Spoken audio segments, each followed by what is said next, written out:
ਆਸਾ ਬਾਣੀ ਭਗਤ ਧੰਨੇ ਜੀ ਕੀ, ਇਕ ਓੰਕਾਰ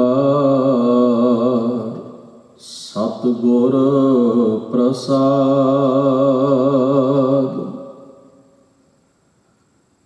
ਭ੍ਰਮਤ ਫਿਰਤ ਬਹੁ ਜਨਮ ਬਿਲਾਨੇ, ਤਨ ਮਨ ਧਨ ਨਹੀਂ ਧੀਰੇ, ਲਾਲਚ ਬਿਖ ਕਾਮ ਲੁਭਦ ਰਾਤਾ, ਮਨ ਬਿਸਰੇ ਪ੍ਰਭ ਹੀਰੇ। ਭ੍ਰਮਤ ਫਿਰਤ ਬਹੁ ਜਨਮ ਬਿਲਾਨੇ, ਤਨ ਮਨ ਧਨ ਨਹੀਂ ਧੀਰੇ, ਲਾਲਚ ਬਿਖ ਕਾਮ ਲੁਭਦ ਰਾਤਾ, ਮਨ ਬਿਸਰੇ ਪ੍ਰਭ ਹੀਰੇ। ਰਹਾ ਬਿਖ ਫਲ ਮੀਠ ਲਗੇ ਮਨ ਬਉਰੇ, ਚਾਰ ਵਿਚਾਰ ਨਾ ਜਾਣਿਆ, ਗੁਣ ਤੇ ਪ੍ਰੀਤ ਬੜੀ ਅਨ ਭਾਂਤੀ, ਜਨਮ ਮਰਨ ਫਿਰ ਤਾਨਿਆ, ਜੁਗਤ ਜਾਨ ਨਹੀਂ ਹਿਰਦੈ ਨਿਵਾਸੀ, ਜਲਤ ਜਾਲ ਜਮ ਫੰਦ ਪਰੇ, ਦੇਖ ਫਲ ਸੰਚ ਪਰੇ ਮਨ ਐਸੇ, ਪਰਮ ਪੁਰਖ ਪ੍ਰਭ ਮਨ ਬਿਸਰੇ, ਗਿਆਨ ਪ੍ਰਵੇਸ਼ ਗੁਰੈ ਧਨ ਦੀਆ, ਧਿਆਨ ਮਾਨ ਮਨ ਏਕ ਮਏ, ਪ੍ਰੇਮ ਭਗਤ ਮਾਨੀ ਸੁਖ ਜਾਣਿਆ, ਤ੍ਰਿਪਤ ਅਗਾਨੇ ਮੁਕਤ ਪਏ, ਜੋਤ ਸਮਾਏ ਸਮਾਨੀ ਜਾਕੈ, ਅਛਲੀ ਪ੍ਰਭ ਪਹਿਚਾਨਿਆ, ਧੰਨੈ ਧਨ ਪਾਇਆ ਧਰਣੀ ਧਰ,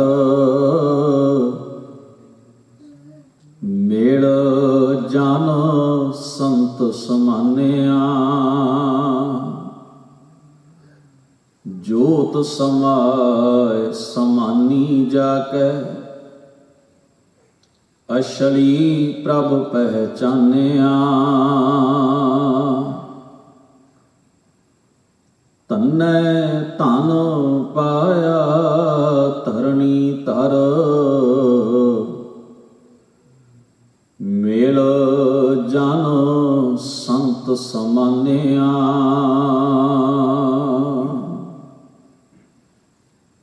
ਪਰਮ ਸਤਿਕਾਰਯੋਗ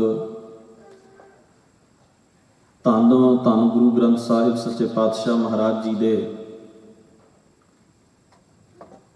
ਸਜੇ ਹੋਏ ਪਾਵਨ ਦਰਬਾਰ ਦੀਆਂ ਹਾਜ਼ਰੀਆਂ ਭਰ ਰਹੇ ਗੁਰੂ ਪਿਆਰੇ, ਗੁਰੂ ਸਵਾਰੇ, ਸਤ ਸੰਗੀ ਜਨੋ, ਅਕਾਲ ਪੁਰਖ ਵਾਹਿਗੁਰੂ ਜੀ ਨੇ ਅਪਾਰ ਰਹਿਮਤ ਬਖਸ਼ਿਸ਼ ਕਿਰਪਾ ਕੀਤੀ ਹੈ। ਸਤ ਸੰਗਤ ਰੂਪ ਵਿੱਚ ਸੱਜ ਕੇ ਆਪ ਸਭਨਾਂ ਨੇ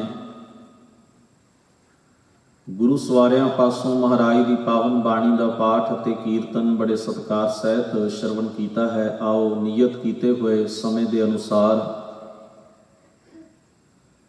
ਸਤਿਗੁਰੂ ਜੀ ਦੇ ਪਾਵਨ ਸ਼ਬਦ ਦੀ ਵਿਚਾਰ ਦੇ ਨਾਲ ਆਪਣੀਆਂ ਬਿਰਤੀਆਂ ਨੂੰ ਜੋੜਨ ਦਾ ਯਤਨ ਕਰੀਏ। ਗੁਰਮਤਿ ਵਿਚਾਰਾਂ ਦੀ ਆਰੰਭਤਾ ਕਰਨ ਤੋਂ ਪਹਿਲਾਂ ਸਾਹਿਬ ਕਮਾਲ ਗੁਰੂ ਗੋਬਿੰਦ ਸਿੰਘ ਸਾਹਿਬ ਜੀ ਦੀ ਬਖਸ਼ਿਸ਼ ਕੀਤੀ ਹੋਈ ਫਤਿਹ ਨਾਲ ਸਾਂਝ ਬਣਾਓ। ਆਖੋ ਜੀ, ਵਾਹਿਗੁਰੂ ਜੀ ਕਾ ਖਾਲਸਾ, ਵਾਹਿਗੁਰੂ ਜੀ ਕੀ ਫਤਿਹ। ਜਿਸ ਪਾਵਨ ਸ਼ਬਦ ਦਾ ਪਾਠ ਆਪ ਜੀ ਨੇ ਸ਼ਰਵਣ ਕੀਤਾ ਹੈ, ਗੁਰੂ ਗ੍ਰੰਥ ਸਾਹਿਬ ਸੱਚੇ ਪਾਤਸ਼ਾਹ ਜੀ ਦੇ ਪੰਨਾ ਨੰਬਰ 487 ਉੱਤੇ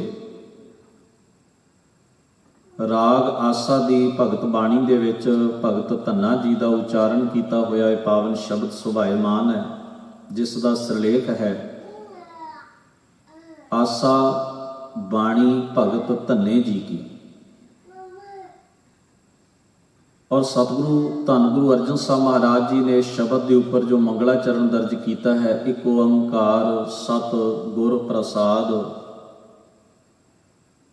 ਉਹ ਪ੍ਰਭੂ ਅਕਾਲ ਪੁਰਖ ਇੱਕ ਹੈ, ਸਾਰੀ ਕਾਇਨਾਤ ਵਿੱਚ ਉਸ ਦੀ ਹੋਂਦ ਵਿਆਪਕ ਹੈ। ਉਸ ਪ੍ਰਭੂ ਦੀ ਹੋਂਦ, ਉਹਦਾ ਵਜੂਦ, ਉਹਦੀ ਹਸਤੀ ਸਦਾ ਕਾਇਮ ਰਹਿਣ ਵਾਲੀ ਤੇ ਗੁਰੂ ਦੀ ਰਹਿਮਤ ਬਖਸ਼ਿਸ਼ ਸਤਿਗੁਰੂ ਦੀ ਦੱਸੀ ਹੋਈ ਜੁਗਤ ਦੇ ਅਨੁਸਾਰ ਚੱਲ ਕੇ ਉਸ ਪ੍ਰਭੂ ਦੀ ਪ੍ਰਾਪਤੀ ਕੀਤੀ ਜਾ ਸਕਦੀ ਹੈ। ਇਹ ਪਾਵਨ ਸ਼ਬਦ ਜੋ ਭਗਤ ਧੰਨਾ ਜੀ ਦਾ ਉਚਾਰਨ ਕੀਤਾ ਹੋਇਆ ਹੈ, ਇਸ ਸ਼ਬਦ ਦੇ ਨਾਲ ਹੀ ਅਗਲੇਰਾ ਜਿਹੜਾ ਸ਼ਬਦ ਹੈ ਉਸ ਦਾ ਸਿਰਲੇਖ ਹੈ ਮਹੱਲਾ ਪੰਜਵਾਂ। ਇੱਕ ਗੱਲ ਗੁਰੂ ਗ੍ਰੰਥ ਸਾਹਿਬ ਮਹਾਰਾਜ ਦੀ ਪਾਵਨ ਬਾਣੀ ਨੂੰ ਪੜ੍ਹਦਿਆਂ ਹੋਇਆਂ ਜੋ ਆਪਾਂ ਤਰਤੀਬ ਵੇਖਦੇ ਹਾਂ ਬਾਣੀ ਲਿਖਣ ਦੀ, ਉਸ ਨੂੰ ਸਮਝਣਾ ਬਹੁਤ ਜ਼ਰੂਰੀ ਹੈ। ਜਦੋਂ ਸ਼ਬਦ ਭਗਤ ਸਾਹਿਬਾਨਾਂ ਦੇ ਚੱਲ ਰਹੇ ਹੋਣ, ਭਗਤ ਸਾਹਿਬਾਨਾਂ ਦੇ ਸ਼ਬਦ ਵਿੱਚ ਕਿਸੇ ਗੁਰੂ ਸਾਹਿਬਾਨ ਜੀ ਦਾ ਸ਼ਬਦ ਆ ਜਾਏ, ਪੰਚਮ ਪਾਤਸ਼ਾਹ ਜੀ ਦਾ ਜਿਵੇਂ ਸ਼ਬਦ ਹੈ, ਇਹਦਾ ਭਾਵ ਹੈ ਇਹ ਸ਼ਬਦ ਕਿਸੇ ਕਥਨ ਦੀ ਵਿਆਖਿਆ ਵਿੱਚ ਮਹਾਰਾਜ ਨੇ ਜਿੱਥੇ ਜ਼ਰੂਰਤ ਸਮਝੀ ਵੀ ਇਸ ਵਿਚਾਰ ਦੀ ਹੋਰ ਵਿਆਖਿਆ ਹੋਣੀ ਚਾਹੀਦੀ ਹੈ ਜਾਂ ਇਹ ਗੱਲ ਹੋਰ ਥੋੜੀ ਜਿਹੀ ਸਪਸ਼ਟ ਹੋਣੀ ਚਾਹੀਦੀ ਹੈ, ਉੱਥੇ ਸਤਿਗੁਰੂ ਜੀ ਨੇ ਆਪਣਾ ਸ਼ਬਦ ਜਾਂ ਆਪਣਾ ਸ਼ਲੋਕ ਦਰਜ ਕੀਤਾ। ਇਸ ਦੀਆਂ ਸਾਨੂੰ ਪ੍ਰਤੱਖ ਉਦਾਹਰਨਾਂ ਗੌੜੀ ਰਾਗ ਵਿੱਚ ਵੀ ਮਿਲਦੀਆਂ ਨੇ, ਜਿਸ ਵਿੱਚ ਸ਼ਬਦ ਕਬੀਰ ਜੀ ਦਾ ਔਰ ਅੱਗੇ ਜਾ ਕੇ ਸ਼ਬਦ ਪਾਏ ਨੇ ਨਾਲ ਰਲਾਏ ਲਿਖਿਆ ਮਹੱਲਾ ਪੰਜਵਾਂ। ਭਾਵ ਉੱਥੇ ਜਿਹੜੀਆਂ ਅਖੀਰ ਦੀਆਂ ਦੋ ਪੰਕਤੀਆਂ ਨੇ ਉਹ ਗੁਰੂ ਅਰਜਨ ਸਾਹਿਬ ਮਹਾਰਾਜ ਦੀਆਂ ਉਚਾਰਨ ਕੀਤੀਆਂ ਹੋਈਆਂ ਨਾਲ ਦਰਜ ਨੇ। ਉਹ ਇਸ ਕਰਕੇ ਲਿਖੀਆਂ ਗਈਆਂ ਕਿ ਜੋ ਸ਼ਬਦ ਕਬੀਰ ਸਾਹਿਬ ਜੀ ਨੇ ਸਮੁੱਚਾ ਉਚਾਰਨ ਕੀਤਾ ਉਹਦੇ ਅਖੀਰ ਉੱਤੇ ਗੱਲ ਕੁਝ ਹੋਰ ਸਪਸ਼ਟ ਕਰਨ ਦੀ ਲੋੜ ਪਈ। ਸਤਿਗੁਰੂ ਮਹਾਰਾਜ ਨੇ ਆਪ ਉਸ ਗੱਲ ਨੂੰ, ਉਸ ਵਿਚਾਰ ਨੂੰ ਸਪਸ਼ਟ ਕੀਤਾ ਔਰ ਉੱਪਰ ਸਿਰਲੇਖ ਵੀ ਨਾਲ ਹੀ ਪਾ ਦਿੱਤਾ। ਹੋਰ ਉਦਾਹਰਣ ਵੇਖਣੀ ਹੋਵੇ ਤੇ ਕਬੀਰ ਸਾਹਿਬ ਜੀ ਦੇ ਸ਼ਲੋਕ ਆਪਾਂ ਪੜ੍ਹਦੇ ਹਾਂ, ਫਰੀਦ ਸਾਹਿਬ ਜੀ ਦੇ ਸ਼ਲੋਕ ਆਪਾਂ ਪੜ੍ਹਦੇ ਹਾਂ। ਸ਼ਲੋਕ ਕਬੀਰ ਜੀ ਕੇ ਹਨ, ਉੱਪਰ ਸਿਰਲੇਖ ਹੈ, ਪਰ ਵਿੱਚ ਮਹੱਲਾ ਤੀਜਾ ਜਾਂ ਮਹੱਲਾ ਪੰਜਵਾਂ ਆ ਜਾਂਦਾ ਹੈ।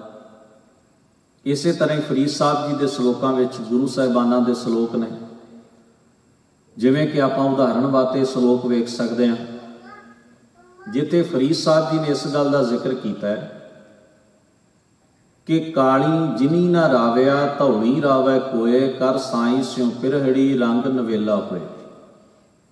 ਇਹਦੇ ਅੱਗੇ ਤੀਸਰੇ ਪਾਤਸ਼ਾਹ ਜੀ ਦਾ ਸ਼ਲੋਕ ਹੈ ਮਹੱਲਾ ਤੀਜਾ।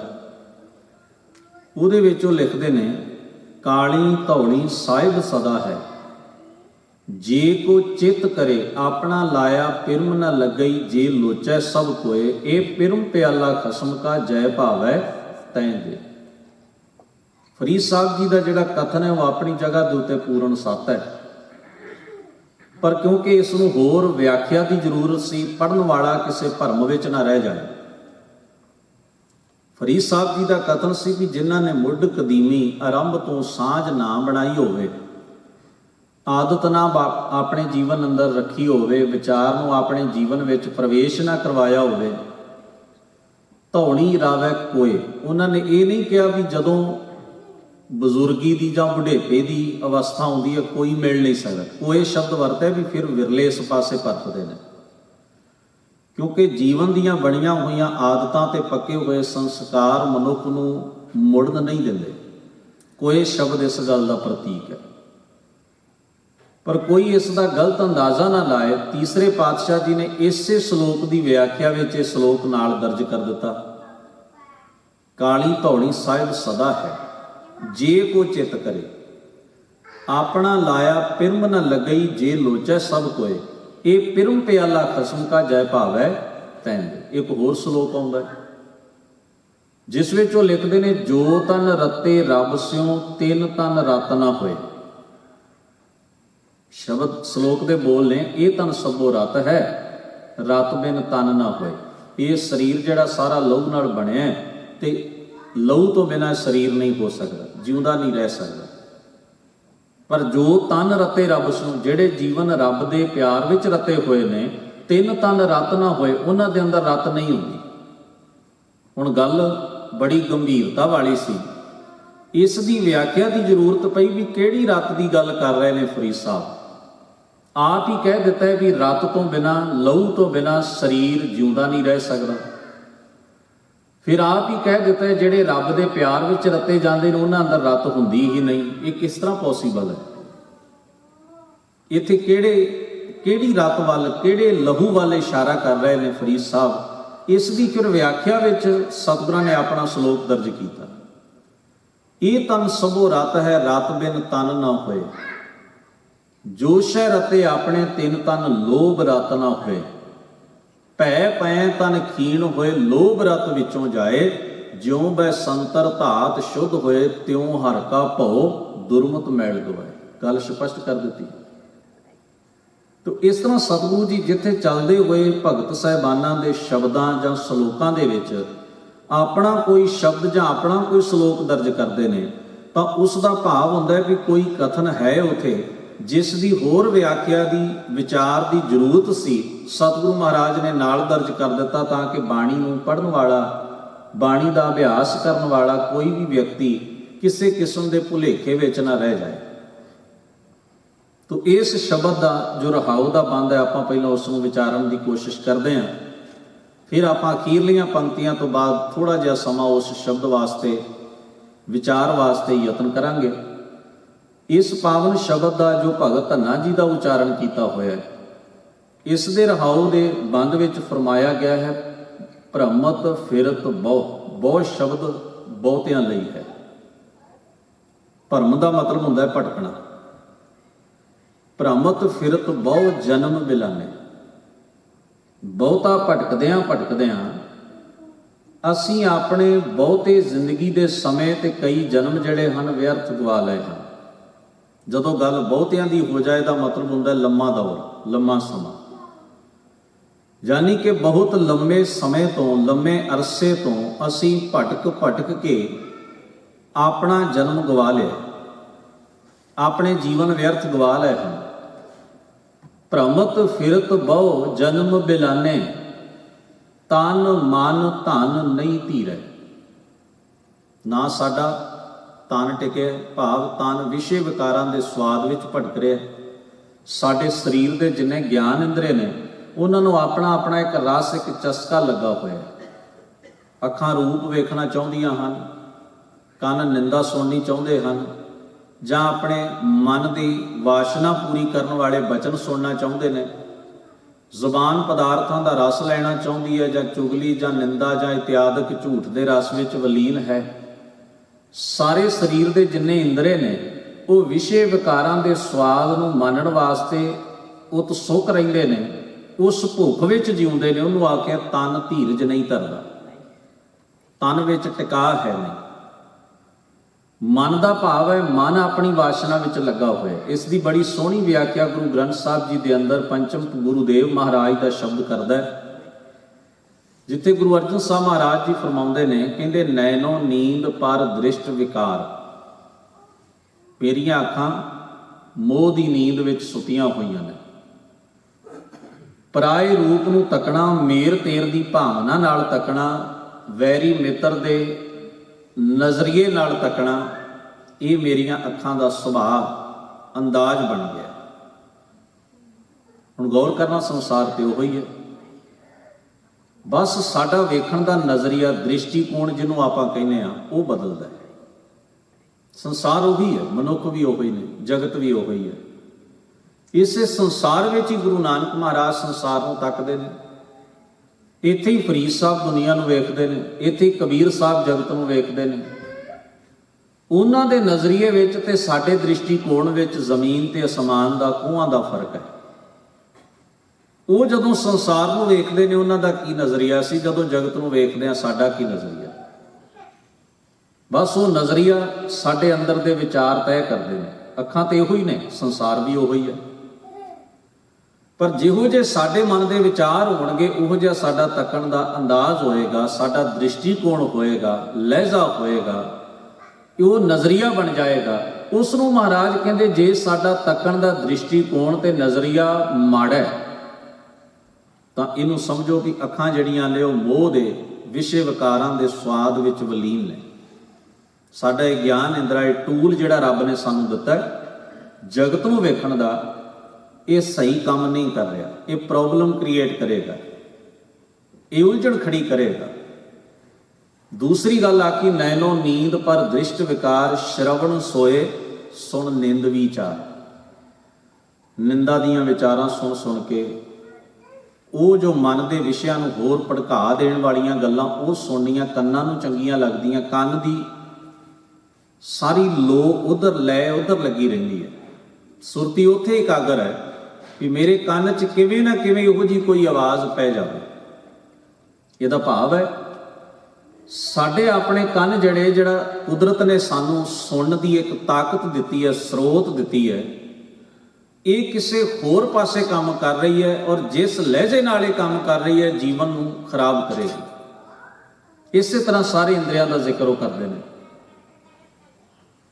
ਕਹਿੰਦੇ ਨੇ, ਰਸਨਾ ਸੋਈ ਲੋਭ ਮੀਠੈ ਸਾਧ, ਮਨ ਸੋਇਆ ਮਾਇਆ ਬਿਸਮਾਦ, ਇਸ ਗ੍ਰਹਿ ਮੈਂ ਕੋਈ ਜਾਗਤ ਰਹਿ, ਸਾਬਤ ਵਸਤ ਉਹ ਆਪਣੀ ਲਹੈ। ਸਗਲ ਸਹੇਰੀ ਆਪਣੇ ਰਸ ਮਾਤੀ, ਗ੍ਰਹਿ ਆਪਣੇ ਕੀ ਖਬਰ ਨਾ ਜਾਤੀ, ਮੁਸਨਹਾਰ ਪੰਚ ਬਟਵਾਰੇ, ਸੁਨੇ ਨਗਰ ਪਰੇ ਠੱਗ ਹਾਰੇ। ਗੱਲ ਬੜੀ ਤਰਤੀਬ ਨਾਲ ਸਮਝਾਈ। ਕਹਿਣ ਲੱਗੇ, ਅੰਦਰ ਇਹ ਘਰ ਹੈ, ਇਹ ਜਿੰਨੇ ਗਿਆਨ ਇੰਦਰੇ ਨੇ ਇਹ ਇਸ ਘਰ ਦੇ ਵਿੱਚ ਰਹਿਣ ਵਾਲੇ ਜੀ ਨੇ, ਸਰੀਰ ਦੇ ਪਰਿਵਾਰ ਦੇ ਅੰਗ ਨੇ। ਸਾਰਾ ਹੀ ਪਰਿਵਾਰ ਆਪਣੇ ਆਪਣੇ ਵਿਸ਼ੇ ਵਿਕਾਰਾਂ 'ਚ ਲੱਗਾ ਹੋਇਆ। ਜਿਹੜੀ ਘਰ ਦੀ ਰਾਸ ਪੂੰਜੀ, ਚੰਗੇ ਗੁਣ ਨੇ, ਉਹ ਸਾਰੇ ਦੇ ਸਾਰੇ ਇਵੇਂ ਖਤਮ ਹੋ ਰਹੇ ਨੇ, ਵਰਤੀਦੇ ਜਾ ਰਹੇ ਨੇ। ਚੰਗੀ ਕਮਾਈ ਕੋਈ ਹੋ ਨਹੀਂ ਰਹੀ, ਜੋ ਹੈ ਉਹ ਸਾਰਾ ਕੁਝ ਫਜ਼ੂਲ ਵਿੱਚ ਉਡਾਇਆ ਜਾ ਰਿਹਾ।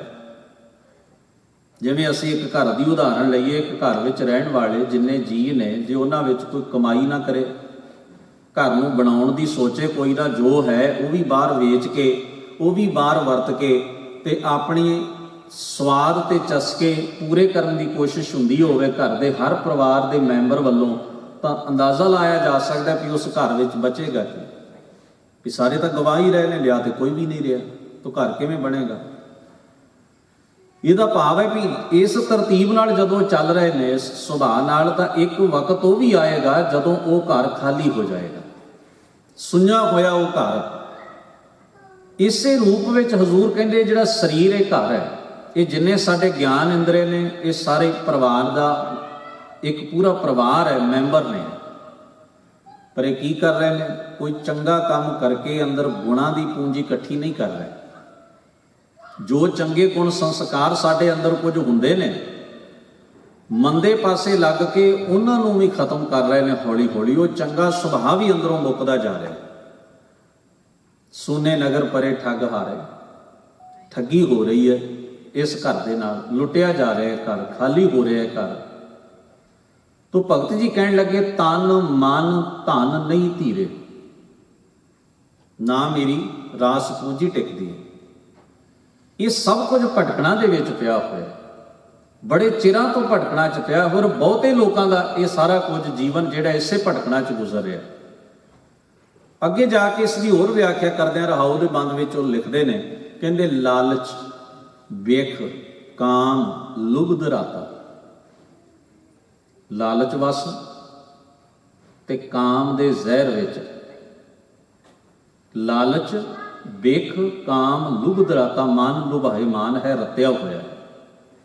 ਲਾਲਚ ਵਿੱਚ ਰਤਿਆ ਹੋਇਆ ਮਨ। ਮਨ ਆਪਣੇ ਲਾਲਚ ਤੇ ਚਸਕੇ ਪੂਰੇ ਕਰਨ ਦੇ ਵਿੱਚ ਦੌੜ ਰਿਹਾ ਹੈ। ਕਾਮ ਦਾ ਜ਼ਹਿਰ ਜਿਹੜਾ ਉਹ ਇਸ ਨੂੰ ਚੰਬੜਿਆ ਹੋਇਆ, ਔਰ ਇਸ ਵਿਸ਼ੇ ਵਿਕਾਰ ਦੇ ਵਿੱਚ ਇਹ ਪੂਰਾ ਰਤਿਆ ਹੋਇਆ, ਲੋਭੀ ਹੋਇਆ, ਜੁੜਿਆ ਹੋਇਆ। ਮਨ ਵਿਸਰੇ ਪ੍ਰਭ ਹੀਰੇ। ਅਮੋਲਕ ਪ੍ਰਭੂ ਪਰਮੇਸ਼ਰ ਦਾ ਅਮੋਲਕ ਨਾਮ ਜਿਹੜਾ ਉਹ ਇਹਨੂੰ ਮਨੋਂ ਵਿਸਰ ਗਿਆ। ਕਿਉਂ ਵਿਸਰਿਆ? ਕਿਉਂਕਿ ਮਨ ਕਾਮ ਦੇ ਜ਼ਹਿਰ ਨੂੰ ਇਕੱਠਾ ਕਰ ਰਿਹਾ ਤੇ ਲਾਲਚ ਦੇ ਜ਼ਹਿਰ ਨੂੰ ਇਕੱਠਾ ਕਰ ਰਿਹਾ। ਮਨ ਆਪਣੇ ਵਿਸ਼ੇ ਵਿਕਾਰਾਂ ਦੇ ਲਾਲਚ ਭੋਗ ਰਿਹਾ। ਉਹ ਜਿਹੜਾ ਲਾਲਚ ਇਸ ਦਾ ਛੁੱਟਦਾ ਨਹੀਂ। ਹੋਰ ਹੋਰ ਹੋਰ। ਲਾਲਚ ਦਾ ਭਾਵ ਹੁੰਦਾ ਹੈ ਵੀ ਸੰਤੁਸ਼ਟੀ ਕੋਈ ਨਹੀਂ, ਜਿਹਨੂੰ ਆਪਾਂ ਸਬਰ ਕਹਿੰਦੇ ਹਾਂ। ਸੰਤੁਸ਼ਟੀ ਨਾ ਹੋਣੀ। ਇਹਦੀਆਂ 3 ਸਟੇਜਾਂ ਮਹਾਰਾਜ ਨੇ ਬਾਣੀ 'ਚ ਦੱਸੀਆਂ ਨੇ। ਇੱਕ ਹੈ ਲੱਭ। ਲੱਭ ਕਹਿੰਦੇ ਨੇ ਚਸਕੇ ਨੂੰ, ਕਿਸੇ ਚੀਜ਼ ਦਾ ਸਵਾਦ ਪੈਣਾ। ਉਹ ਸਵਾਦ ਸਾਨੂੰ ਬਾਰ-ਬਾਰ ਆਪਣੇ ਵੱਲ ਖਿੱਚਦਾ, ਉਹਨੂੰ ਲੱਭ ਕੇ ਚਸਕਾ। ਉਹ ਚੀਜ਼ ਲੋਭ ਬਣਦੀ ਵੀ ਮੈਂ ਹੋਰ ਇਕੱਠਾ ਕਰ ਲਵਾਂ, ਮੈਂ ਹੋਰ ਇਹ ਸਵਾਦ ਮਾਣ ਲਵਾਂ। ਮਾਣਦਿਆਂ ਮਨੁੱਖ ਉਹਦੇ ਤੇ ਇੰਨਾ ਡਿਪੈਂਡ ਹੋ ਜਾਂਦਾ ਹੈ। ਜਦੋਂ ਡਿਪੈਂਡ ਹੋ ਗਿਆ ਤੇ ਉਸ ਨੂੰ ਤੀਸਰੀ ਅਵਸਥਾ ਆਖਿਆ ਤ੍ਰਿਸ਼ਨਾ। ਫਿਰ ਦੁਬਾਰਾ ਧਿਆਨ ਦੇਣਾ ਗੁਰਬਾਣੀ ਦੇ ਇਸ ਨੁਕਤੇ ਵੱਲ। ਕਿਸੇ ਵਿਸ਼ੇ ਦਾ, ਕਿਸੇ ਵਿਕਾਰ ਦਾ, ਕਿਸੇ ਬੁਰਾਈ ਦਾ ਸਭ ਤੋਂ ਪਹਿਲਾਂ ਸਾਨੂੰ ਸਵਾਦ ਪੈਂਦਾ। ਸਾਡੀ ਸੁਰਤ ਬਾਰ-ਬਾਰ ਉਹਦੇ ਸਵਾਦ ਵੱਲ ਜਾਂਦੀ ਹੈ। ਸੁਰਤ ਉਹਦੇ ਵਿੱਚ ਜਾ ਕੇ ਜੁੜਦੀ ਹੈ। ਸੁਰਤ ਦੇ ਵਿੱਚ ਉਹ ਚੀਜ਼ ਆਉਂਦੀ ਹੈ, ਉਹਨੂੰ ਲੱਭ ਕੇ ਚਸਕਾ। ਜਿਵੇਂ ਤੁਸੀਂ ਬਚਨ ਪੜ੍ਹਦੇ ਹੋ ਨਾ, ਰਸ ਸੋਇਨਾ। ਰਸ ਦਾ ਮਤਲਬ ਹੈ ਚਸਕਾ। ਸੋਨੇ ਦਾ ਰਸ, ਰਸ ਰੂਪਾ ਕਾਮਣ, ਚਾਂਦੀ ਦਾ ਰਸ। ਔਰਤ ਦਾ, ਪਰਾਏ ਮਰਦ ਦੇ ਰੂਪ ਦਾ ਨਸ਼ਾ, ਰੂਪਾ ਕਾਮਣ। ਰਸ ਪਰਮਲ ਕੀ ਵਾਸ, ਸੁਗੰਧੀਆਂ ਦਾ ਚਸਕਾ। ਯਾਨੀ ਕਿ ਸੁਰਤ ਉਹਦੇ ਵਿੱਚ ਹੀ ਜਾ ਜਾ ਕੇ ਬਾਰ-ਬਾਰ ਖੁੱਭਦੀ ਹੈ। ਇਹਨੂੰ ਚਸਕਾ ਕਹਿ, ਇਹਨੂੰ ਰਸ ਕਹਿ। ਤੇ ਜਦੋਂ ਉਸੇ ਰਸ ਨੂੰ, ਉਸੇ ਚਸਕੇ ਨੂੰ ਹੋਰ ਇਕੱਠਿਆਂ ਕਰਨ ਦੀ ਦੌੜ ਅੰਦਰ ਲੱਗ ਪਵੇ, ਬੇਚੈਨੀ ਹੋਣ ਲੱਗ ਪਵੇ ਵੀ ਹੋਰ ਇਕੱਠਾ ਕਰ ਲਵਾਂ, ਹੋਰ ਮਾਣ ਲਵਾਂ, ਹੋਰ ਮਾਣ ਲਵਾਂ, ਉਹਨੂੰ ਲਾਲਚ ਕਿਹਾ। ਕਿ ਥੋੜਾ ਮਾਣ ਕੇ ਸੰਤੁਸ਼ਟੀ ਨਹੀਂ ਹੋਈ, ਹੋਰ ਹੋਰ ਮਾਣਨ ਦੀ ਇੱਛਾ ਹੈ। ਤੇ ਉਹ ਲਾਲਚ ਜਦੋਂ ਆਪਣੀ ਸਟੇਜ ਪੂਰੀ ਕਰ ਲੈਂਦਾ, ਉਸ ਤੋਂ ਅਗਲੀ ਜਿਹੜੀ ਸਟੇਜ ਮਨੁੱਖ ਦੇ ਮਨ ਦੀ ਹੁੰਦੀ ਹੈ, ਸੁਰਤ ਦੀ ਹੁੰਦੀ, ਉਹਨੂੰ ਕਹਿੰਦੇ ਨੇ ਤ੍ਰਿਸ਼ਨਾ। ਵੀ ਹੁਣ ਤਾਂ ਡਿਪੈਂਡ ਹੀ ਹੋ ਗਿਆ, ਹੁਣ ਭੱਜਣ ਦੀ ਲੋੜ ਨਹੀਂ ਰਹਿੰਦੀ। ਹੁਣ ਸਾਰੀ ਜੀਵਨ ਦੀ ਬਣਤਰ ਵਿੱਚ ਹੀ ਉਹ ਚੀਜ਼ ਆ ਕੇ ਵਸ ਗਈ। ਹੁਣ ਤਾਂ ਜੀਵਨ ਡਿਪੈਂਡ ਹੈ, ਉਹਦੇ ਉੱਤੇ ਨਿਰਭਰ ਹੈ। ਉਹਦੇ ਤੋਂ ਬਿਨਾਂ ਹੁਣ ਜੀਣਾ ਇਹਦੇ ਵਾਸਤੇ ਔਖਾ ਹੋ ਗਿਆ। ਉਹਨੂੰ ਤ੍ਰਿਸ਼ਨਾ ਕਹਿੰਦੇ।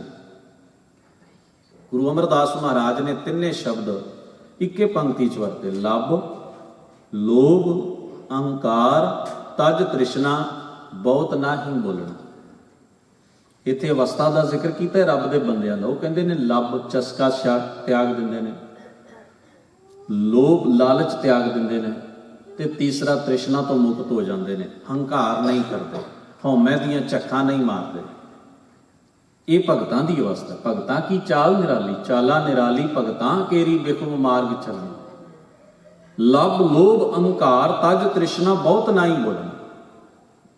ਖੰਨਿਓ ਤਿੱਖੀ ਵਾਲੋਂ ਨਿੱਕੀ ਏਤ ਮਾਰਗ ਜਾਣਾ। ਗੁਰ ਪ੍ਰਸਾਦੀ ਜਿਨੀ ਆਪ ਤਜਿਆ ਹਰ ਵਾਸ਼ਨਾ ਸਮਾਣੀ। ਕਹੈ ਨਾਨਕ ਚਾਲ ਭਗਤਾਂ ਜੁਗੋਂ ਜੁਗ ਨਿਰਾਲੀ। ਇਹ ਹੈ ਉਹਨਾਂ ਦੇ ਜੀਵਨ ਦਾ ਢੰਗ ਜਿਹੜਾ ਅਨੂਪਮ ਹੈ ਤੇ ਨਿਰਾਲਾ ਹੈ, ਬਾਕੀ ਸਾਰੇ ਸੰਸਾਰ ਨਾਲੋਂ ਵੱਖਰਾ ਹੈ। ਇਸ ਵਾਸਤੇ ਗਰੀਬ ਨਵਾਜ ਬਾਣੀ 'ਚ ਕਹਿਣ ਲੱਗੇ, ਕਹਿੰਦੇ ਮਨ ਜਿਹੜਾ ਲਾਲਚ ਵਿੱਚ ਜੁੜਿਆ ਤੇ ਕਾਮ ਦੇ ਚਸਕੇ ਵਿੱਚ ਜੁੜਿਆ। ਵੈਸੇ ਜੋ ਲਿਖਾਰੀਆਂ ਨੇ ਲਿਖਤਾਂ ਦੇ ਵਿੱਚ ਲਿਖਿਆ ਹੈ ਕਿ ਕਿਸੇ ਵੀ ਚਸਕੇ ਨੂੰ ਭੋਗਣ ਦੇ ਸਰੀਰ ਦੇ, ਮਨ ਦੇ ਵੱਖਰੇ ਵੱਖਰੇ ਪੱਧਰ ਹਨ। ਕਾਮ ਨੂੰ ਭੋਗਣ ਦੇ ਵੀ ਵੱਖਰੇ ਵੱਖਰੇ ਪੱਧਰ ਹਨ। ਕੰਨਾਂ ਨਾਲ ਮੰਦੀ ਗੱਲ ਨੂੰ ਸੁਣਨ ਦੀ ਚੇਟਕ ਲਾ ਲੈਣੀ, ਇਹ ਵੀ ਇੱਕ ਮਨ ਦੀ ਭੁੱਖ ਪੂਰੀ ਕਰਨ ਦਾ ਤਰੀਕਾ ਹੈ। ਅੱਖਾਂ ਨਾਲ ਵੇਖਣ ਦੀ ਚੇਟਕ ਲਾ ਲੈਣੀ, ਇਹ ਵੀ ਅੰਦਰ ਦੀ ਇੱਕ ਭੁੱਖ ਨੂੰ ਸ਼ਾਂਤ ਕਰਨ ਦਾ ਜ਼ਰੀਆ ਬੰਦਾ ਲੱਭਦਾ। ਉਹੋ ਜਿਹਾ ਸਾਹਿਤ ਪੜ੍ਹਨ ਦੀ ਕੋਸ਼ਿਸ਼ ਕਰਨੀ, ਉਹੋ ਜਿਹੇ ਅੱਖਰ ਲਿਖੇ ਹੋਏ ਪੜ੍ਹਨ ਦੀ ਕੋਸ਼ਿਸ਼ ਕਰਨੀ, ਆਪਣੀ ਬੁੱਧੀ ਨਾਲ ਉਹ ਕੁਝ ਸੋਚਣਾ, ਫਿਰ ਸਰੀਰ ਦੇ ਰਾਹੀਂ ਉਸ ਚੀਜ਼ ਨੂੰ ਭੋਗਣ ਦੀ ਕੋਸ਼ਿਸ਼ ਕਰਨੀ। ਇਹ ਸਾਰੇ ਕਾਮ ਦੇ ਚਸਕੇ ਪੂਰੇ ਕਰਨ ਦਾ ਇੱਕ ਢੰਗ ਹੈ, ਕਿਉਂਕਿ ਮਨ ਜਿਸ ਚੀਜ਼ ਵਿੱਚ ਜੁੜਿਆ ਹੋਇਆ ਸਾਰੇ ਗਿਆਨ ਇੰਦਰੇ ਉਸੇ ਪਾਸੇ ਹੀ ਲੱਗਣਗੇ। ਮਨ ਵਿਸਰੇ ਪ੍ਰਭ ਹੀਰੇ, ਮਨੋ ਉਹ ਅਕਾਲ ਪੁਰਖ ਪ੍ਰਭੂ ਵਿਸਰ ਗਿਆ। ਦਸਮ ਪਾਤਸ਼ਾਹ ਹਜ਼ੂਰ ਦੇ ਜੀਵਨ ਦੀ ਇੱਕ ਗਾਥਾ ਹੁੰਦੀ ਹੈ। ਸਿੱਖਾਂ ਦਾ ਇੱਕ ਜਥਾ ਅਨੰਦਪੁਰ ਸਾਹਿਬ ਨੂੰ ਆ ਰਿਹਾ ਦਸਮ ਪਾਤਸ਼ਾਹ ਦੇ ਦਰਸ਼ਨ ਕਰਨ ਵਾਸਤੇ। ਇਹ ਉਹ ਸਮੇਂ ਸਨ ਜਦੋਂ ਦੂਰ ਦਰਾਜ ਦੇ ਸਿੱਖ ਕਿਤੇ 6 ਮਹੀਨੇ ਬਾਅਦ, ਕਿਤੇ ਸਾਲ ਬਾਅਦ ਗੁਰੂ ਪਾਤਸ਼ਾਹ ਦੇ ਦਰਬਾਰ ਵਿੱਚ ਜਥਾ ਬਣਾ ਕੇ ਆਉਂਦੇ ਸਨ, ਕਿਉਂਕਿ ਸਫ਼ਰ ਕਰਨ ਦੇ ਅੱਜ ਵਰਗੇ ਸਾਧਨ ਉਸ ਸਮੇਂ ਨਹੀਂ ਸਨ ਹੁੰਦੇ। ਘੋੜਿਆਂ ਤੇ ਸਫ਼ਰ ਹੋਣਾ, ਊਠਾਂ ਤੇ ਸਫ਼ਰ ਹੋਣਾ, ਖੱਚਰਾਂ ਤੇ ਸਫ਼ਰ ਹੋਣਾ, ਜਾਂ ਗੱਡਿਆਂ ਤੇ ਜਾਂ ਪੈਦਲ, ਇਹੀ ਜਿਹੜੇ ਉਸ ਸਮੇਂ ਸਾਧਨ ਹੁੰਦੇ ਸਨ, ਔਰ ਰਸਤੇ ਵੀ ਖਤਰਨਾਕ ਸਨ। ਫਿਰ ਦੂਰ ਦਰਾਜ ਦੇ ਇੰਨੇ ਔਖੇ ਸਫ਼ਰ ਜਿਹੜੇ ਸਨ ਉਹ ਕਿਤੇ ਸਾਲ ਬਾਅਦ, 2 ਸਾਲ ਬਾਅਦ, ਕਿਸੇ ਨੇ 6 ਮਹੀਨੇ ਬਾਅਦ, ਇਸ ਤਰ੍ਹਾਂ ਮਹਾਰਾਜ ਦੇ ਦਰਸ਼ਨ ਕਰਨ ਵਾਸਤੇ ਸੰਗਤਾਂ ਦੂਰੋਂ ਆਇਆ ਕਰਦੀਆਂ ਸਨ। ਦਸਵੰਧ ਦੀ ਮਾਇਆ ਉਹਨਾਂ ਨੇ ਇਕੱਠੇ ਕਰਦੇ ਰਹਿਣਾ।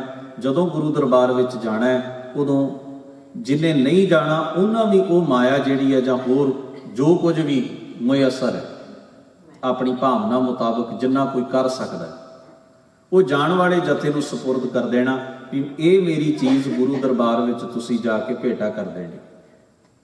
ਉਹ ਸਾਰਾ ਜੋ ਕੁਝ ਵੀ ਇਕੱਠਾ ਹੁੰਦਾ ਉਹ ਉਹਨਾਂ ਲੋਕਾਂ ਦੀ ਭਲਾਈ ਲਈ ਸਤਿਗੁਰੂ ਜੀ ਖਰਚ ਕਰਦੇ ਜਿਨ੍ਹਾਂ ਨੂੰ ਜ਼ਰੂਰਤ ਹੁੰਦੀ।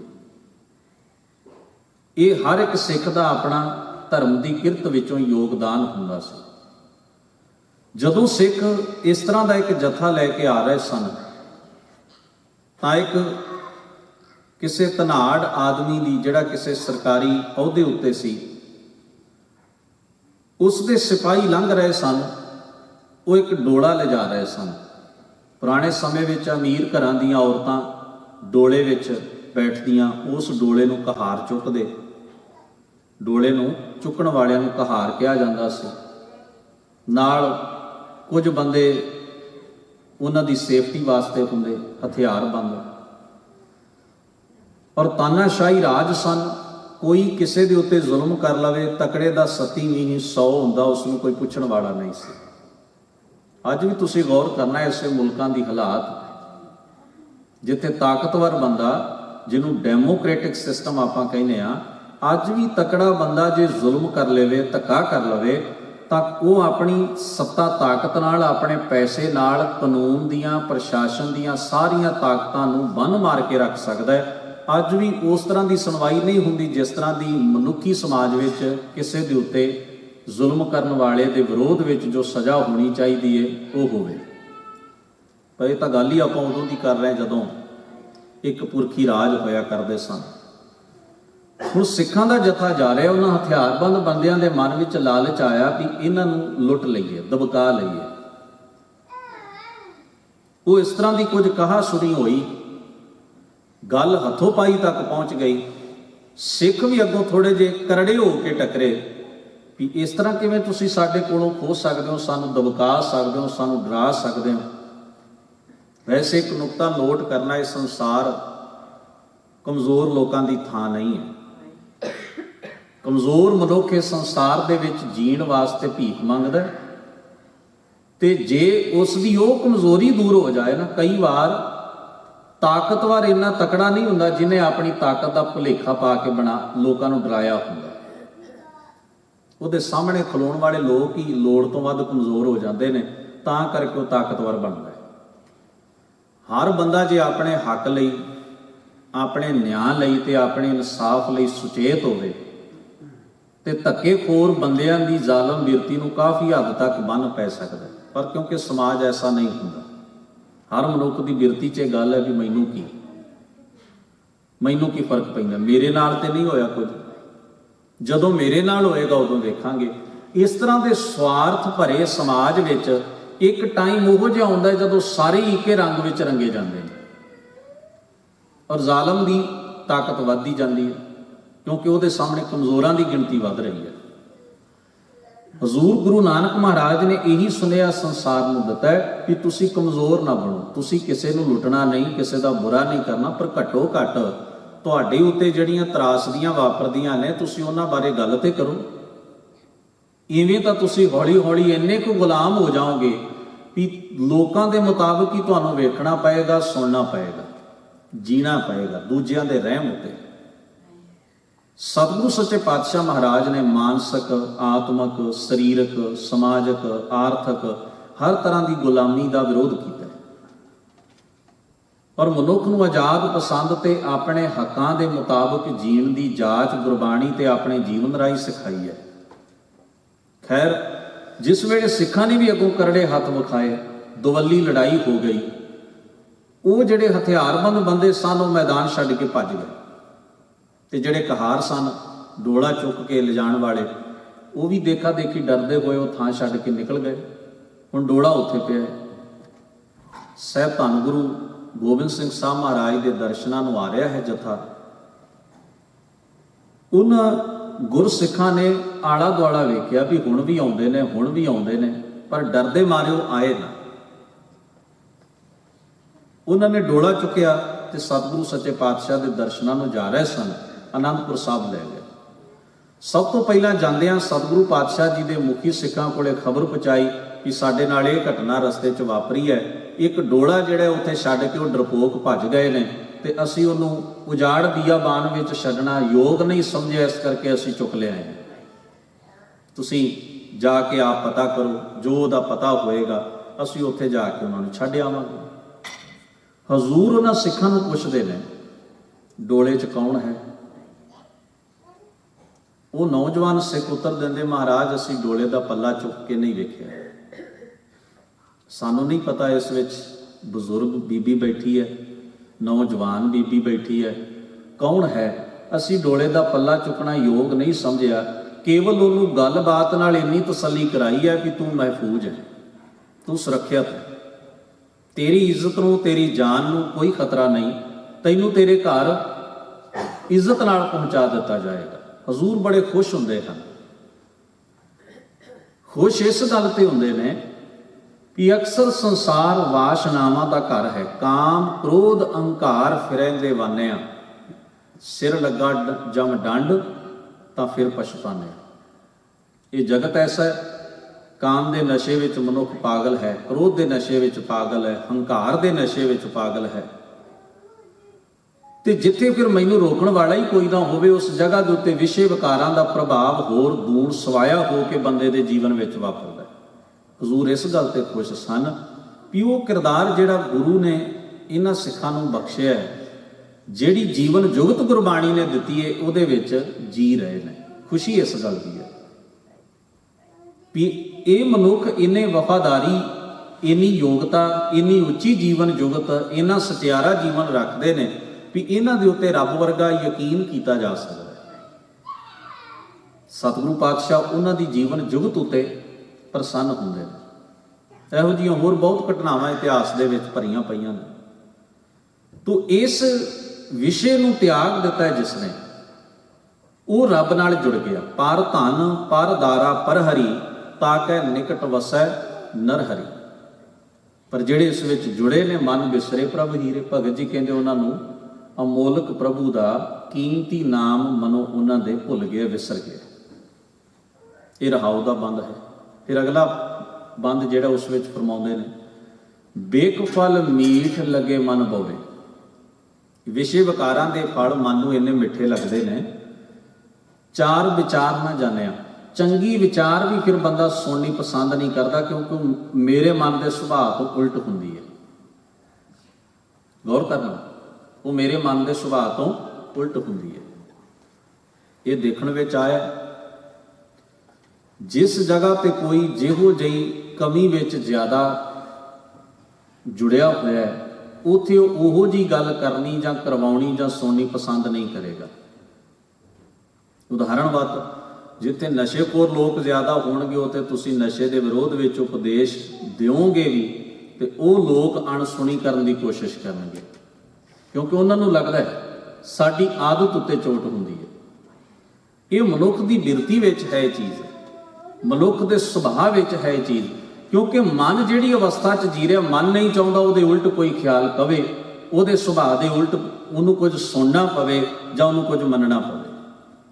ਤੋ ਪਾਤਸ਼ਾਹ ਜੀ ਬਾਣੀ ਦੇ ਵਿੱਚ ਆਖਦੇ ਨੇ, ਕਹਿੰਦੇ ਚਾਰ ਵਿਚਾਰ ਨਾ ਜਾਣਿਆ।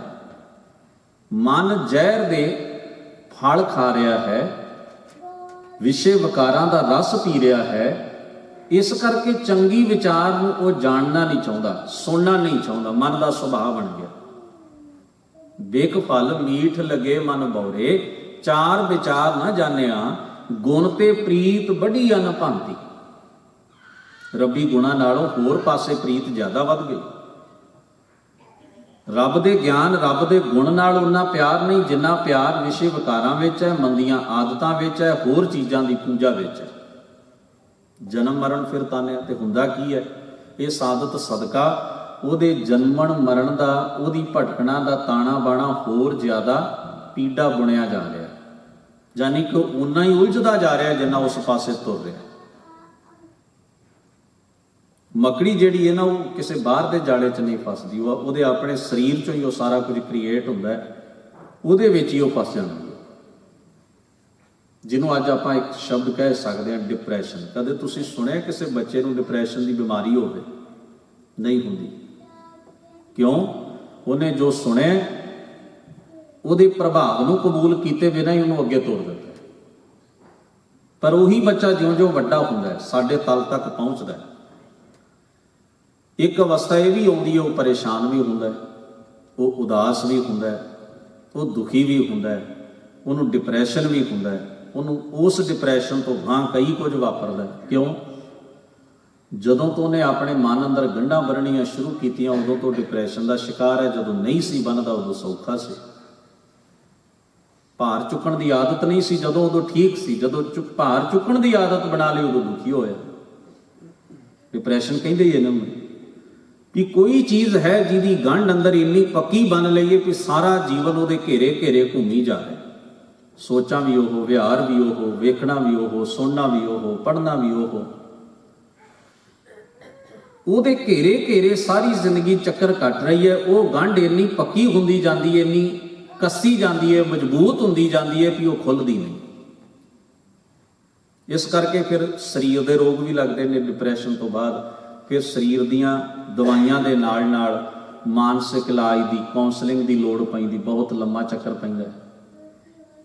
ਕਈ ਵਾਰ ਸਵਾਉਣ ਵਾਲੀਆਂ ਦਵਾਈਆਂ ਦਿੰਦੇ ਨੇ ਡਾਕਟਰ ਵੀ ਇਹ ਸੌਂ ਜਾਏ, ਘੱਟੋ ਘੱਟ 8, 10, 20, 25 ਘੰਟੇ ਸੁੱਤਾ ਰਵੇ, ਦਿਮਾਗ ਇਹਦਾ ਚੱਲਣੋਂ ਕਿਸੇ ਤਰ੍ਹਾਂ ਰੁਕੇ, ਇਹਦੇ ਚੱਕਰ ਰੁਕ ਜਾਣ ਕਿਸੇ ਤਰ੍ਹਾਂ। ਜਿਹੜਾ ਸਫ਼ਰ ਤੈਅ ਕਰ ਰਿਹਾ ਕੁਝ ਸਮਾਂ, ਇਹ ਆਪਣੇ ਅੰਤਰ ਆਤਮੇ ਦੀ, ਮਨ ਦੀ, ਦਿਮਾਗ ਦੀ ਥਕਾਵਟ ਲਾ ਲਵੇ। ਇਹ ਸਾਰਾ ਕੁਝ ਇਸੇ ਘੇਰੇ ਵਿੱਚ ਚੱਲਦਾ ਹੈ। ਹੁਣ ਧੰਨ ਗੁਰੂ ਗ੍ਰੰਥ ਸਾਹਿਬ ਮਹਾਰਾਜ ਜੀ ਆਪਣੀ ਮੁਬਾਰਕ ਬਾਣੀ ਵਿੱਚ ਕਹਿੰਦੇ ਨੇ, ਕਹਿੰਦੇ ਗੁਣ ਤੇ ਪ੍ਰੀਤ ਬੜੀ ਅਨਭਾਂਤੀ, ਜਨਮ ਮਰਨ ਫਿਰ ਤਾਨਿਆ, ਜੁਗਤ ਜਾਨ ਨਹੀਂ ਹਿਰਦੈ ਨਿਵਾਸੀ। ਰੱਬੀ ਗੁਣਾਂ ਦੀ ਚੰਗੀ ਜੀਵਨ ਜੁਗਤ ਨੂੰ ਨਾ ਜਾਣੈ, ਨਾ ਚੰਗੀ ਜੀਵਨ ਜੁਗਤ ਦੀ ਗੱਲ ਆਪਣੇ ਮਨ ਵਿੱਚ ਵਸਾਈ ਹੈ। ਜਲਤ ਜਾਲ ਜਮ ਫੰਦ ਭਰੇ, ਤ੍ਰਿਸ਼ਨਾ 'ਚ ਸੜਦਿਆਂ ਇਹ ਵਿਸ਼ੇ ਵਿਕਾਰਾਂ ਦੇ ਜਾਲ 'ਚ ਇੰਨਾ ਕੁ ਫਸਦਾ ਜਾਂਦਾ ਹੈ, ਮੰਦੇ ਖਿਆਲਾਂ ਦੇ ਜਾਲ 'ਚ ਇੰਨਾ ਕੁ ਫਸਦਾ ਜਾਂਦਾ ਹੈ ਕਿ ਸਤਿਗੁਰੂ ਕਹਿੰਦੇ ਆਤਮਕ ਮੌਤ ਦੀ ਫਾਹੀ ਫਿਰ ਇਹਦੇ ਉੱਤੇ ਪੈਂਦੀ। ਅੰਦਰੋਂ ਡੈਡ ਹੋ ਗਿਆ। ਆਤਮਕ ਮੌਤ ਦਾ ਭਾਵ ਹੈ ਅੰਦਰੋਂ ਜਿਹੜਾ ਮਨੁੱਖੀ ਜੀਵਨ ਦਾ ਅਸਲ ਸੁਭਾਅ ਹੈ ਉਹ ਖਤਮ, ਐਨ ਪਤਨ ਦੇ ਕੰਢੇ ਉੱਤੇ ਪਹੁੰਚ ਗਿਆ। ਬਿਕ ਫਲ ਸੰਚ ਭਰੇ, ਸਤਿਗੁਰੂ ਕਹਿੰਦੇ ਨੇ ਜ਼ਹਿਰ ਦੇ ਵਿਸ਼ੇ ਵਿਕਾਰਾਂ ਦੇ ਫਲ ਜਿਹੜੇ ਨੇ ਉਹ ਮਨ ਵਿੱਚ ਇਵੇਂ ਭਰ ਕੇ ਰੱਖੇ ਹੋਏ ਨੇ। ਮਨ ਪੂਰਾ ਨੱਕਾ ਨੱਕ ਉਹਨਾਂ ਨਾਲ ਭਰਿਆ ਪਿਆ, ਉਹਨਾਂ ਦੇ ਪ੍ਰਭਾਵ 'ਚ ਜੀ ਰਿਹਾ। ਪਰਮ ਪੁਰਖ ਪ੍ਰਭ ਮਨ ਵਿਸਰੇ। ਉਹ ਸਾਰੇ ਜਗਤ ਵਿੱਚ ਵਿਆਪਕ ਸਭ ਤੋਂ ਵੱਡਾ ਸਮਰੱਥਾਵਾਨ ਅਕਾਲ ਪੁਰਖ, ਉਹਦੀ ਹਸਤੀ ਨੂੰ ਮਨੁੱਖ ਨੇ ਆਪਣੇ ਅੰਦਰੋਂ ਵਿਸਾਰ ਛੱਡਿਆ। ਗਿਆਨ ਪ੍ਰਵੇਸ਼ ਗੁਰਹਿ ਧਨ ਦੀਆ, ਪਰ ਜਿਨ੍ਹਾਂ ਦੇ ਮਨ ਅੰਦਰ ਰੱਬੀ ਗਿਆਨ ਦਾ ਪ੍ਰਵੇਸ਼ ਹੋ ਜਾਂਦਾ ਹੈ, ਰੱਬੀ ਗਿਆਨ ਸਮਾ ਜਾਂਦਾ ਹੈ, ਤੇ ਗੁਰੂ ਕੋਲੋਂ ਜਿਨ੍ਹਾਂ ਨੂੰ ਰੱਬੀ ਨਾਮ ਦਾ, ਗੁਣਾਂ ਦਾ ਧਨ ਦੌਲਤ ਮਿਲ ਜਾਂਦੀ ਹੈ, ਧਿਆਨ ਮਾਨ ਮਨ ਏਕ ਮਏ, ਉਹਨਾਂ ਦੀ ਸੁਰਤ, ਉਹਨਾਂ ਦੀ ਅੰਦਰੋਂ ਬਿਰਤੀ ਟਿਕ ਜਾਂਦੀ ਹੈ ਰੱਬੀ ਗੁਣਾਂ ਉੱਤੇ। ਧਿਆਨ ਇਹਨੂੰ ਕਹਿੰਦੇ ਨੇ, ਬਿਰਤੀ ਦਾ ਟਿਕਣਾ। ਕਈ ਵਾਰ ਸਰੀਰ ਟਿਕਦਾ, ਅਸੀਂ ਸਰੀਰ ਨੂੰ ਧਿਆਨ ਕਹਿੰਦੇ ਹਾਂ, ਨਹੀਂ, ਗੁਰੂ ਗ੍ਰੰਥ ਸਾਹਿਬ ਬਿਰਤੀ ਦੇ ਟਿਕਣ ਨੂੰ ਧਿਆਨ ਕਹਿੰਦੇ ਨੇ। ਇਸ ਗੱਲ ਨੂੰ ਧਿਆਨ ਵਿੱਚ ਰੱਖਣਾ, ਬਿਰਤੀ ਨਹੀਂ ਟਿਕੀ, ਸਰੀਰ ਦਾ ਟਿਕਣਾ ਕੇਵਲ ਸਰੀਰ ਨੂੰ ਰਿਲੈਕਸ ਕਰ ਸਕਦਾ ਹੈ, ਉਹਨੂੰ ਧਿਆਨ ਨਹੀਂ ਕਹਿ ਸਕਦੇ। ਧਿਆਨ ਦਾ ਭਾਵ ਹੀ ਬਿਰਤੀ ਨਾਲ ਸੰਬੰਧਿਤ ਹੈ। ਬਿਰਤੀ ਦਾ ਟਿਕ ਜਾਣਾ ਹੀ ਅਸਲ ਧਿਆਨ ਹੈ। ਤੇ ਬਾਣੀ ਦਾ ਇਹ ਬਚਨ ਲਾਗੂ ਹੋਏਗਾ, ਸਾਂਪ ਪੁੰਜ ਛੋਡਾ ਵੇਖ ਨਹੀਂ ਛੱਡ। ਜੇ ਸੱਪ ਨੇ ਪੁੰਜ ਲਾ ਦਿੱਤੀ ਹੈ ਤੇ ਇਹਦਾ ਮਤਲਬ ਇਹ ਨਹੀਂ ਕਿ ਉਹਦਾ ਜ਼ਹਿਰ ਵੀ ਨਿਕਲ ਗਿਆ, ਉਹਨੇ ਜ਼ਹਿਰ ਵੀ ਛੱਡ ਦਿੱਤਾ। ਉਦਕ ਮਾਹੇ ਜੈਸੇ ਬਗ ਧਿਆਨ ਮੰਡੈ, ਜਿਵੇਂ ਬਗਲਾ ਪਾਣੀ ਦੇ ਕੰਢੇ ਉੱਤੇ ਅਟੰਕ ਖੜਾ ਹੈ। ਕਿਸੇ ਨੇ ਆਖਿਆ ਵੇਖੋ ਕਿਵੇਂ ਵਿਚਾਰਾ ਸਮਾਧੀ 'ਚ ਜੁੜਿਆ ਹੈ, ਕਿੰਨਾ ਸ਼ਾਂਤ ਹੈ। ਪਰ ਕੌਣ ਜਾਣੇ ਵੀ ਉਹ ਇਸ ਸ਼ਾਂਤੀ ਦਾ, ਇਸ ਸਮਾਧੀ ਦਾ ਕੇਵਲ ਵਿਖਾਵਾ ਹੀ ਕਰ ਰਿਹਾ ਹੈ। ਇਹ ਉਹਦਾ ਤਰੀਕਾ ਹੈ, ਸ਼ਿਕਾਰ ਕਰਨ ਦਾ ਇੱਕ ਢੰਗ ਹੈ। ਜਦੋਂ ਉਹਦੇ ਪੈਰਾਂ ਵਿੱਚ ਕੋਈ ਜੀਵ ਆਇਆ ਪਾਣੀ ਵਿੱਚ ਤੈਰਨ ਵਾਲਾ, ਉਸਨੇ ਉਸੇ ਵੇਲੇ ਝਪਟ ਮਾਰੀ, ਉਹਨੂੰ ਖਾ ਗਿਆ। ਦਰਅਸਲ ਉਹਨੇ ਆਪਣੇ ਸਰੀਰ ਨੂੰ ਟਿਕਾਇਆ ਸੀ ਸ਼ਿਕਾਰ ਖੇਡਣ ਵਾਸਤੇ। ਇਹ ਉਹਦਾ ਪੈਂਤੜਾ ਸੀ, ਇਹ ਉਹਦੀ ਇਮਾਨਦਾਰੀ ਨਹੀਂ ਸੀ। ਪਰ ਉਹਦੇ ਸਰੀਰ ਨੂੰ ਅਟਲ ਵੇਖ ਕੇ ਇਹ ਤਾਂ ਬਹੁਤ ਭਗਤ ਹੈ, ਬਹੁਤ ਰੱਬ ਦੇ ਨੇੜੇ ਹੈ, ਕਿੰਨੀ ਸਮਾਧੀ ਲਾਉਂਦਾ ਹੈ, ਕਿੰਨਾ ਧਿਆਨ ਟਿਕਾਉਂਦਾ ਹੈ। ਪਰ ਧਿਆਨ ਤਾਂ ਬਿਰਤੀ ਦੇ ਤਲ ਉੱਤੇ ਟਿਕਣ ਦੀ ਗੱਲ ਹੈ, ਸਰੀਰ ਦੇ ਤਲ ਉੱਤੇ ਨਹੀਂ। ਕਿਰਤਕਾਰ ਕਰਦਿਆਂ ਹੋਇਆਂ ਵੀ ਜੇ ਸਾਡੀ ਬਿਰਤੀ ਵਿੱਚ ਰੱਬੀ ਗੁਣ ਨੇ, ਸਾਡੀ ਬਿਰਤੀ ਅਕਾਲ ਪੁਰਖ ਦੇ ਚਿੰਤਨ ਵਿੱਚ ਹੈ, ਤਾਂ ਅਸੀਂ ਉੱਥੇ ਵੀ ਸਮਝੋ ਵੀ ਧਿਆਨ ਵਿੱਚ ਹਾਂ। ਇਹਨੂੰ ਸਹਿਜ ਸਮਾਧੀ ਕਿਹਾ ਗੁਰੂ ਗ੍ਰੰਥ ਸਾਹਿਬ ਦੀ ਬਾਣੀ ਨੇ। ਸਹਿਜ ਸਮਾਧ ਉਪਾਦ ਰਹਿਤ ਹੋਏ, ਗੀਤ ਗੋਵਿੰਦ ਗਾਈਐ। ਖੈਰ ਸਤਿਗੁਰੂ ਜੀ ਇੱਥੇ ਬਖਸ਼ਿਸ਼ ਕਰਦਿਆਂ ਹੋਇਆਂ ਕਹਿੰਦੇ, ਗਿਆਨ ਪ੍ਰਵੇਸ਼ ਗੁਰੈ ਧਨ ਦੀਆ, ਧਿਆਨ ਮਾਨ ਅੰਦਰ ਪ੍ਰੇਮ ਟਿਕ ਗਿਆ ਰੱਬ ਦਾ। ਮਨ ਏਕਮय, ਮਨ ਇੱਕ ਪ੍ਰਭੂ ਦਾ ਰੂਪ ਹੋ ਗਿਆ। ਗਿਆਨ ਪ੍ਰਵੇਸ਼ ਗੁਰੈ ਧਨ ਦੀਆ, ਧਿਆਨ ਮਾਨ ਮਨ ਏਕਮय, ਪ੍ਰੇਮ ਭਗਤ ਮਾਨੀ। ਮਨ ਨੇ ਪ੍ਰੇਮਾ ਭਗਤੀ ਦਾ ਰਾਹ ਚੁਣ ਲਿਆ, ਮਨ ਉਹਦੇ ਵਿੱਚ ਰਾਜ਼ੀ ਹੋ ਗਿਆ, ਰੱਬ ਦੇ ਪਿਆਰ ਵਿੱਚ ਜੁੜ ਗਿਆ। ਸੁਖ ਜਾਣਿਆ, ਆਤਮਿਕ ਸੁਖ ਦੀ ਇਸਨੇ ਦਾਤ ਪਾ ਲਈ। ਤ੍ਰਿਪਤੀ ਅਗਾਨੇ ਮੁਕਤ ਪਏ। ਮਨ ਜਦੋਂ ਰੱਜ ਗਿਆ, ਵਿਸ਼ੇ ਵਿਕਾਰਾਂ ਤੋਂ ਮੁਕਤ ਹੋ ਗਿਆ। ਮਨ ਦੀ ਹੁਣ ਭੁੱਖ ਨਹੀਂ ਰਹੀ ਉਸ ਪਾਸੇ ਜਾਣ ਦੀ।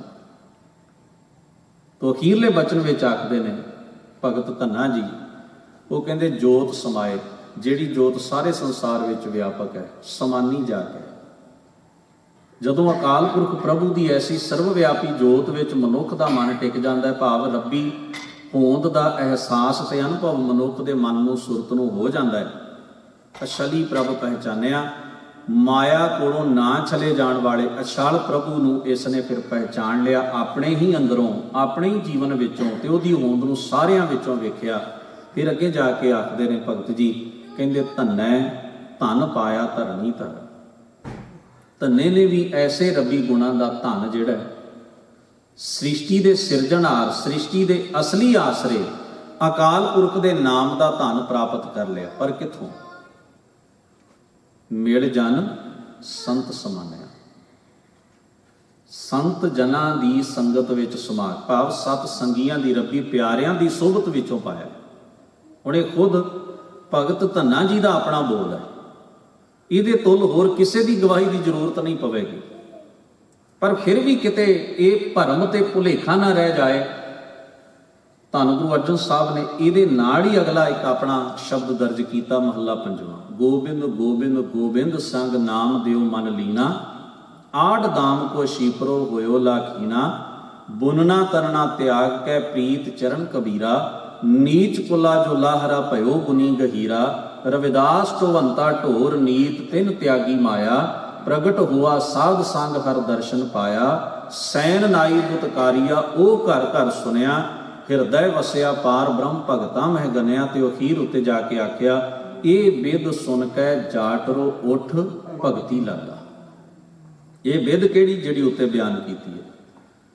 ਕਬੀਰ ਜੀ ਦਾ ਜੀਵਨ, ਰਵਿਦਾਸ ਜੀ ਦਾ ਜੀਵਨ, ਨਾਮਦੇਵ ਸਾਹਿਬ ਦਾ ਜੀਵਨ, ਸੈਣ ਜੀ ਦਾ ਜੀਵਨ, ਇਹਨਾਂ ਸਾਰੇ ਸੱਤ ਪੁਰਖਾਂ ਦੀ ਜਿਹੜੀ ਜੀਵਨ ਵਿਧੀ ਜੁਗਤ ਹੈ, ਇਹ ਬਿਦ ਸੁਣ ਕੇ ਜਾਟਰੋ ਉਠ ਭਗਤੀ ਲਾਗਾ। ਇਹ ਨਹੀਂ ਆਖਿਆ ਕਿਸੇ ਪੁਜਾਰੀ ਕੋਲੋਂ, ਉਹ ਠਾਕੁਰ ਜਿਹਨੂੰ ਉਹ ਪੱਥਰ ਨੂੰ ਠਾਕੁਰ ਕਹਿੰਦਾ ਵੀ ਉਹ ਲੈ ਕੇ ਉਹਦੀ ਪੂਜਾ ਕੀਤੀ। ਇਹ ਨਹੀਂ ਆਖਿਆ। ਆਖਿਆ ਇਹ ਬਿਦ ਸੁਣ ਕੇ ਜਾਟਰੋ ਉਠ ਭਗਤੀ ਲਾਗਾ, ਮਿਲੇ ਪ੍ਰਤੱਖ ਗੁਸਾਈਆਂ ਧੰਨਾ ਵੱਡ ਭਾਗਾ।